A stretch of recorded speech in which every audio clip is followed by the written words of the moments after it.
heritage into this.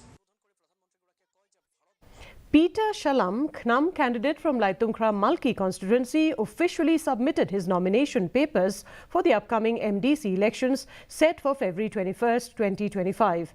After filing his nomination, Shallam expressed his gratitude to the party leadership for selecting him as the official candidate. He emphasized that if elected, he believes the KHDC should focus on rural areas where many people face economic hardships.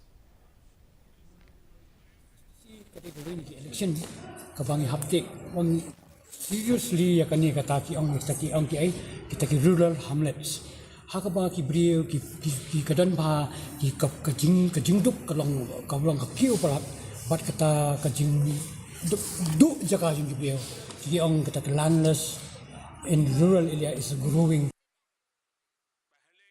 Two candidates from the Ramrai Jirngam